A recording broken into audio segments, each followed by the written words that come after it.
Welcome back students, આપ સૌનું આપણી યુટ્યુબ ચેનલમાં હાર્દિક સ્વાગત છે.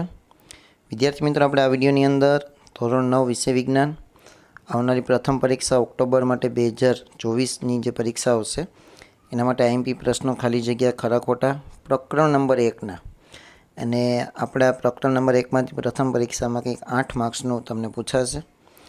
તો એના માટે આપણે અલગ અલગ પ્રશ્નો જોશું. તો અહીંયાથી આપણે જવાબોથી શરૂઆત કરીએ.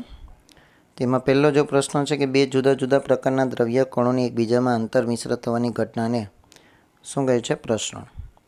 દ્રવ્ય ચોક્કસ આકાર, નિશ્ચિત સીમાને ચોક્કસ કદ ધરાવતી અવસ્થાને શું કહેવાય છે? દ્રવ્યના તો કે ઘન અવસ્થા. એ જવાબ. પદાર્થના પ્રતિ એકમ કદમાં રહેલા દળને શું કહે છે? જવાબ આવશે ઘનતા. નીચેનામાંથી ઉધરવા પાતી પદાર્થ કયો છે? જવાબ આવશે નવસાર. સૂકો બરફ કોને કહે છે? ઘન CO2. ઉત્કલન બિંદુથી ઓછા તાપમાને પ્રવાહીનું બાષ્પમાં રૂપાંતર થવાની પ્રક્રિયાને શું કહે છે? બાષ્પીભવન. એના પછી છે દ્રવ્યના કણો વચ્ચે કયા કયા પ્રકારનું બળ પ્રવર્તે છે? એમાં જવાબ આવશે આંતરાણ્વીય આકર્ષણ બળ. કયો પદાર્થ તરલતાનો ગુણધર્મ? વિદ્યાર્થી મિત્રો, તમારે જો આ પુસ્તક ખરીદવું હોય તો આ વિડીયોના નીચે તમને પુસ્તક ખરીદવા માટેની લિંક આપેલી છે. ખૂબ સારું એવું પુસ્તક છે. ધોરણ 5થી લઈને 12 સુધીના વિદ્યાર્થીઓ માટે ઉપયોગી થાય એવું પુસ્તક છે અને સાથે સાથે એમાં તમને ઘણું બધું પ્રેક્ટિસ વર્ક પણ આપેલું છે. તો જરૂરથી આ પુસ્તક ખરીદો એવી બધાથી નમ્ર વિનંતી છે. દર્શાવતો નથી. લાકડું. સંકોચનીય પદાર્થ કયો છે? તો જવાબ આવશે સી, હવા. કેમ કે મીઠું પાણી અને નવસાર છે તો એમાં મીઠું અને નવસાર ઘન છે, પાણી પ્રવાહી છે, તો હવા વધારે સંકોચનીય પદાર્થ છે. ગરમીના દિવસોમાં કેવા કપડાં પહેરવા જોઈએ? તેમાં જવાબ આવશે સૂત્ર. એના પછી તમને ખાલી જગ્યા આપેલી છે કે 20 અંશ સેલ્સિયસને આપણે કેલ્વિનમાં ફેરવીએ તો 293 કેલ્વિન.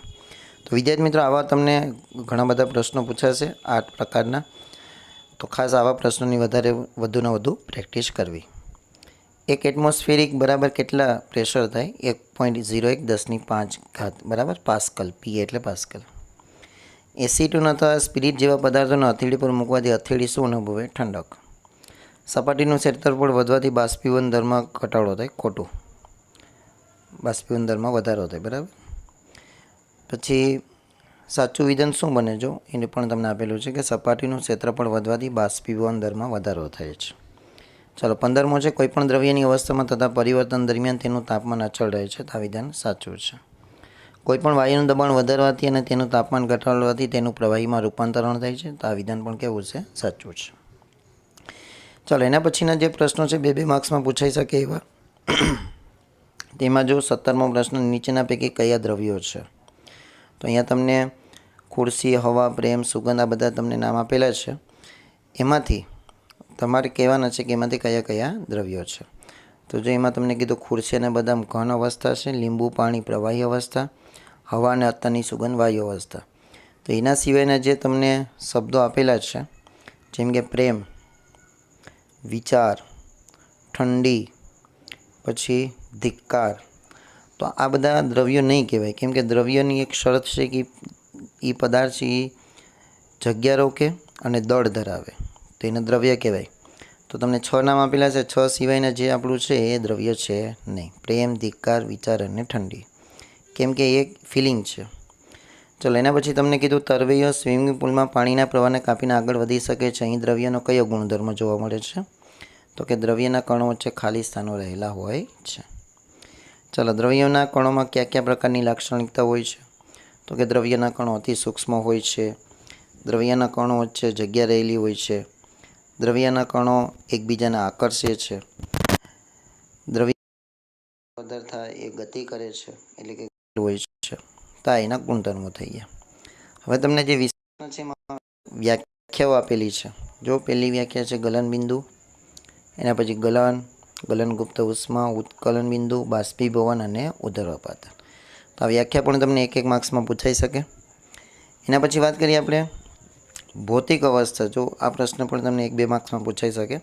તમને ટેમ્પરેચર આપેલું હોય ને એમ કે આ તાપમાને પાણીની ભૌતિક અવસ્થા કઈ હશે? તો 250 કેવી હશે? વાયુ.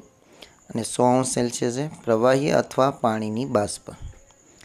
ચાલો, પછી તમને વૈજ્ઞાનિક કારણો પૂછાઈ છે કે ઉનાળામાં માટલાનું પાણી શા માટે ઠંડુ હોય? તો જો એનો જવાબ તમને આપેલા જ છે 2 મુદ્દા. ઉનાળામાં આપણે કેવા કપડાં પહેરવા જોઈએ એ પણ તમને આપેલું છે. એના પછી જુઓ 24મો પ્રશ્ન કે તમને કેલ્વિનમાં તાપમાન આપેલું હોય અને તમારે એને સેલ્સિયસમાં ફેરવવાનું. તો જે પણ આપણું કેલ્વિનમાં તાપમાન હોય એમાંથી 273 બાદ કરવાના. તો આપણો જવાબ કંઈક પહેલામાં 20 આવશે અને બીજામાં 197.